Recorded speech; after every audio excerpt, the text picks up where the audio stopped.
First thing I want to do is take off the wheel. If you have steel wheels with the hubcaps, you can use a little pry bar or screwdriver to gently pry the hubcap off. Just be gentle so you don't crack it or break it. Sometimes they get a little stuck. And with a 21mm socket, remove all 5 of your lug nuts and then take the wheel off.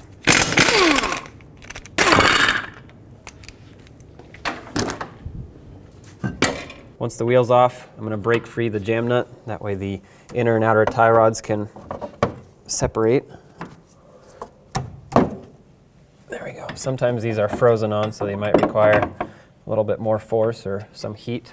And then the next thing I want to do is remove the cotter pin that locks in this castle nut for the outer tie rod. Next, with a 17mm, go ahead and remove this nut. And with a hammer, you can hammer right here, and that should break the tie rod free from the knuckle.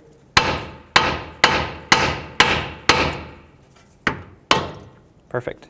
Spin off your outer tie rod, but you want to count the amount of turns that it takes to take it off. That way when you put the new one on, you can put it on approximately the same amount and your alignment won't be too far off. You'll still need an alignment after this job, but this way it'll get you close.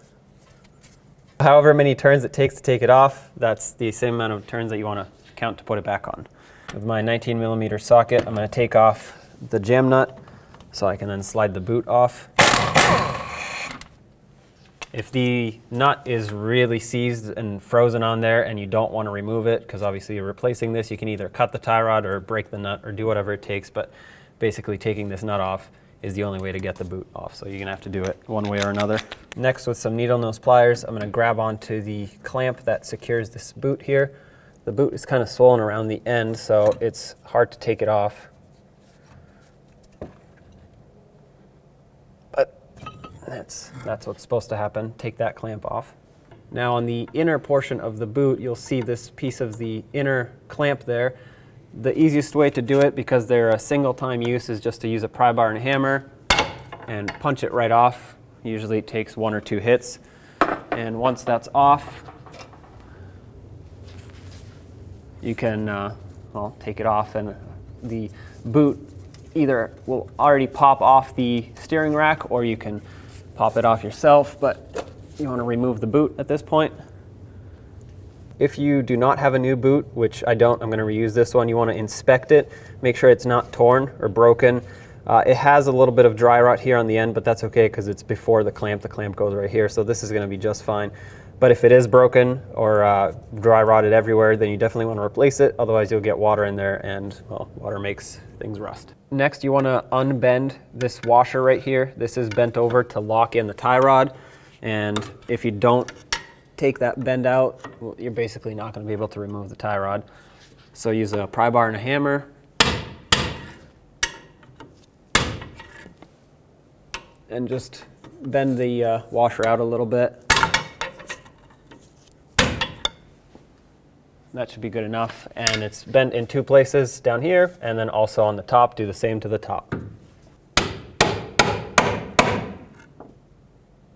Next, I'm going to use this inner tie rod tool. They make other tie rod end tools as well that you could use, or you could just use some large adjustable pliers, but this is what I'm going to use. And to secure this on, you tighten these nuts, and that's going to grab onto this end of the tie rod. Make that nice and snug. Now I'm going to use my 3/8 ratchet with an extension, put it in here, and that's going to twist the tie rod end off. Okay, now you can continue taking this off the rest of the way.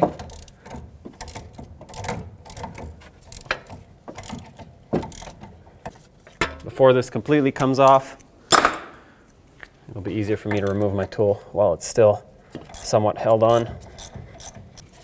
Take the inner tie rod off, and don't forget about the locking washer. You definitely don't want to reuse this one. Your inner tie rod, your new one, should come with a new washer. I want to clean off just a little bit of the remaining grease that's here so that the new tie rod can engage on the threads properly. And now take your new tie rod with your new washer and make sure that these 2 tabs are facing towards the rack. They actually lock into those little grooves there. So slide that on, and then take your tie rod and start it onto the threads. Before you bottom it out completely, make sure that the washer is still locked into its grooves. Hold it there, bottom out the tie rod. And now I'm going to get my inner tie rod tool again, and this is how I'm going to fully tighten it. I'm going to use my 3/8 ratchet to tighten this. You don't have to make it crazy tight, but once it's bottomed out, give it maybe about 1/4 of a turn at most. Just snug it up basically. It does have a lock washer, so it's not going to go anywhere. The reason you don't want to over tighten it is because as you tighten, it's going to want to twist the whole rack internally, and if you twist it too much, you can damage it inside without knowing, and then it'll wear out prematurely. So then I'm going to take my small hammer and bend this washer over the tie rod, both on the top and on the bottom. Perfect. This is going to ensure that it's completely locked in. Your inner tie rod should come with a little packet of grease. Go ahead and insert that grease right in this ball joint here. That's going to help lubricate it over time and keep it working well. It's also going to prevent rust from building up in there. Now you can take your inner tie rod boot, slide it over, and make sure that it goes over this notch right here. See how it has a notch here? That's exactly where the boot needs to seal up. Once it's there, slide it onto the steering rack on the other side. Slide it over the steering rack, and unless you have another single-use clamp that you can put on the boot, you can just use a large wire tie and secure it that way. Before you tighten it up, make sure it's seated properly, and it is. With my cutters, I'm going to put them on here, give it a little twist so I can tighten it a little bit extra, and then cut off the excess. There we go. If you have a little bit of grease left over in your packet, put it right here where the outer part of the boot seals on. What this will do is it's going to prevent the boot from getting stuck on the tie rod, which does happen quite often.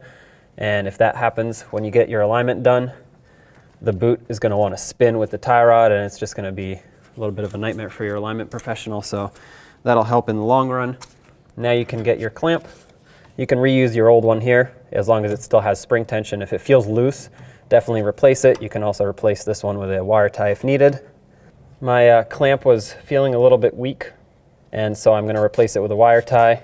If your clamp still has a lot of spring tension left to it, definitely reuse it if you want to. Snug this up, cut off the excess. These threads, I like to coat them with some anti-seize. That way the outer tie rod and the jam nut do not seize on after a couple years of being here. Insert your jam nut, and I like to thread it on most of the way. That way I have room for my outer tie rod, and then I'll adjust it from there. Put on your outer tie rod, however many turns you counted to take it off, put it on the same amount of turns. Oops. As soon as it catches onto the threads, which for me is right here, start counting. Okay, so right here is 18 turns, which is what I had taking it off. However, it's upside down, it needs to be pointing down, so I'm just gonna spin it that other half turn. Next, bring your jam nut closer. Now you can line it up with the knuckle and press it down in. Install your castle nut. We'll tighten it up. Next, go ahead and bottom it out. And then torque it to 36 foot-pounds. Right there. Now, if your hole for the cotter pin does not line up with one of these slots, you want to keep tightening the nut. Don't ever loosen it in order to line up the hole with the slot in the castle nut. Mine almost lines up, so I'm going to go a little bit extra. See if that does it. Perfect. Slide it through and bend it over to lock it in.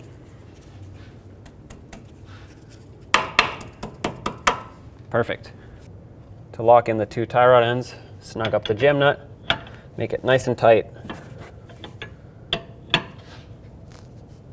And then you want to straighten out the tie rod so it's not sitting at an angle.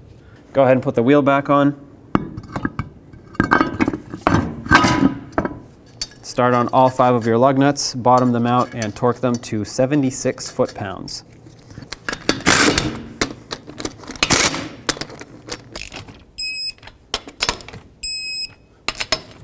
Now don't forget your hubcap. When you put this on, make sure that this slot here, this cutout, matches with the valve stem. Otherwise, if you put it over here, it'll just smash the valve stems to the side. So match that up. Oops. Match that up, make sure it goes through, and hit it on there. Perfect. Now take it for a road test.